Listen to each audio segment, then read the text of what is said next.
मध्य प्रदेश में नगरीय निकाय चुनाव की दस्तक के साथ ही मुख्यमंत्री शिवराज सिंह चौहान ने महाकौशल और विंध्य के दौरे तेज कर दिए हैं। उनकी इस कवायद को डैमेज कंट्रोल से जोड़कर भी देखा जा रहा है। शिवराज कैबिनेट में महाकौशल के मुख्यालय जबलपुर और विंध्य के मुख्यालय रीवा में कोई भी मंत्री नहीं है जिसे कांग्रेस निकाय चुनाव में मुद्दा बनाने की बात कर रही है। और इसी बीच जब पार्टी के भीतर से ही अजय बिश्नोई महाकौशल और विंध्य की उपेक्षा पर नाराजगी जता चुके हैं, ऐसे में चुनाव से पहले सीएम इन दोनों इलाकों को साधने में जुटे हुए हैं।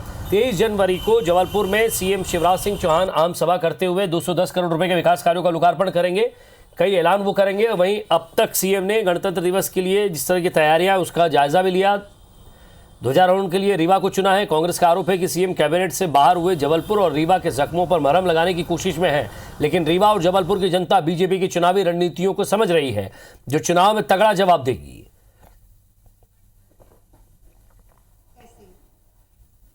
शुभम करो हमारे बीच नया प्रलोभन देने के लिए और लगातार ये महाकौशल और विंध्य को साधने की जो इनकी कवायद चल रही है, वो जनता इनके कामों को ही उससे बहकावे में आने वाली नहीं है। और जो नगरीय निकाय चुनाव को लेकर जो उन्होंने तैयारी की हुई है, जनता बहुत समझदार है, आने वाले समय पर उनको माकूल जवाब देगी। आप ये हाल ही में देखा कि भारतीय जनता पार्टी के संगठन में पर्याप्त प्रतिनिधित्व महाकौशल और विंध्याचल विंध्य क्षेत्र को दिया गया। और मुख्यमंत्री जी का ये दौरा विकास कार्यक्रमों को लेकर है, जो सामान्य रूप से सभी क्षेत्रों में होता है।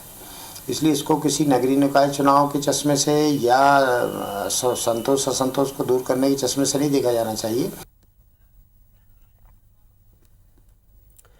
और ज़्यादा बातचीत के लिए हमारे संवाददाता विजेंद्र पांडे हमारे साथ जुड़ रहे हैं। विजेंद्र, महाकौशल में जिस तरह से उपेक्षा के आरोप शुरू से ही लगता जा रहा है, क्योंकि जब से मंत्रिमंडल विस्तार की चर्चाएं हुई, मंत्रिमंडल विस्तार भी हुआ और उसके बाद अब भी उम्मीद है कि जबलपुर को कम से कम नेतृत्व की क्षमता के आधार पर आंका जाएगा और यहाँ से भी मंत्री बनेंगे। अब सवाल ये है कि मुख्यमंत्री खुद यहाँ आने वाले हैं। विपक्ष का आरोप है कि वो केवल और जख्मों पर मरहम लगा रहे हैं। क्या लग रहा है, विपक्ष का क्या आरोप है? साथ ही साथ जो लोग उपेक्षा से नाराज़ हैं, उनकी नाराज़गी किस तरह से दूर हो रही है और मुख्यमंत्री जी का क्या प्लान है?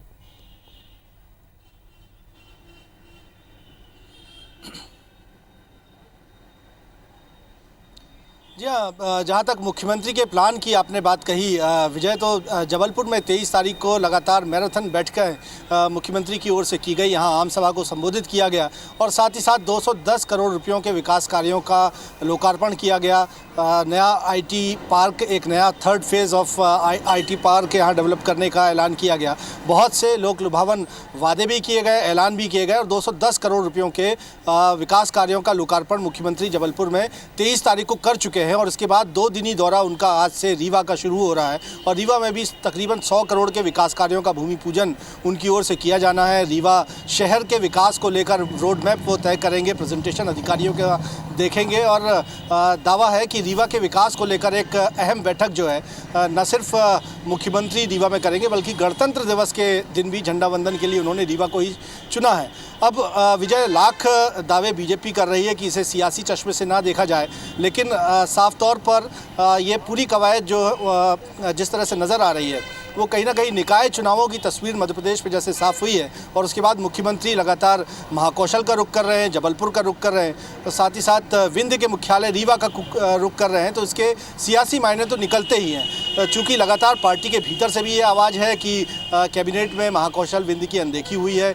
दोनों के ही मुख्यालय जबलपुर या रीवा की बात करें, यहाँ से एक भी मंत्री नहीं बनाया गया, जबकि बड़ी संख्या में यहाँ से भाजपा विधायक आते हैं। ऐसे में लगातार निकाय चुनाव की तस्वीर साफ होते ही मुख्यमंत्री के इन दौरों को कहीं ना कहीं चुनावी रणनीति से जोड़कर देखा जा रहा है। और जैसा हम सुन रहे थे कि कांग्रेस के आरोप हैं कि डैमेज कंट्रोल की एक कवायद मुख्यमंत्री की इसे कांग्रेस बता रही है और कह रही है कि चूँकि राजनीतिक प्रतिनिधित्व यहाँ पर नहीं दिया गया और लिहाजा अब मुख्यमंत्री खुद फ्रंट पर आ रहे हैं और लगातार इस दोनों क्षेत्रों को साधने की कोशिश एक तरह से इन दौरों के ज़रिए कर रहे हैं। बीजेपी ज़रूर बचाव कर रही है, लेकिन रणनीतियाँ साफ नज़र आती हैं और इसका अंजाम चुनाव में क्या होगा वो देखने लायक होगा। क्योंकि याद होगा विजय आपको कि लगातार अजय बिश्नोई भाजपा विधायक ने जबलपुर से जिस तरह से ट्वीट किए, उसमें लगातार उनकी ओर से तल्खी जताई गई। ये कहा गया कि जहाँ तक हम ग्वालियर चंबल बेल्ट की बात करते हैं तो वहाँ से हर दूसरा विधायक भाजपा विधायक जो है वो मंत्री बना दिया गया है।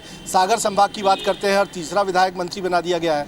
लेकिन जब महाकौशल या विंध्य की बात की जाती है, जहाँ से बड़ी संख्या में भाजपा को विधायक मिले, यहाँ के इन दोनों ही अंचलों के मुख्यालय से यानी जबलपुर और रीवा से एक भी मंत्री नहीं बनाया गया। और लगातार हम इस बात का जिक्र करते आ रहे थे कि कम से कम आने वाला जो निकाय चुनाव होगा, मसलन जब जबलपुर नगर निगम का चुनाव होगा या रीवा नगर निगम का चुनाव होगा, तो अब बीजेपी के लिए बड़ी एक मुश्किल भरी स्थिति हो सकती है, क्योंकि इस विषय को कांग्रेस ने हाथों हाथ लिया है और इसी उपेक्षा के मुद्दे को लेकर चुनावी समर में कूदने जा रही है कांग्रेस। और इस बीच चुनाव की तस्वीर लगभग साफ हुई है और मुख्यमंत्री के दौरे महाकौशल के और विंध्य के शुरू कर दिए गए हैं। जबलपुर में जिस तरह से नगर निगम सेंट्रिक होते हुए 210 करोड़ रुपयों के विकास कार्यों का लोकार्पण सीएम ने किया था, और अब रीवा नगर निगम को सेंट्रिक रखते हुए तमाम बैठकें करने जा रहे हैं, वहाँ झंडा वंदन भी करने जा रहे हैं। तो एक क्षेत्र को साधने की कवायद इसे बताया जा रहा है। हालांकि विकास कार्यों की समीक्षा भी होगी, आगे कुछ ऐलान भी होंगे, लेकिन चुनाव में आने वाले यानी निकाय चुनाव में इसका क्या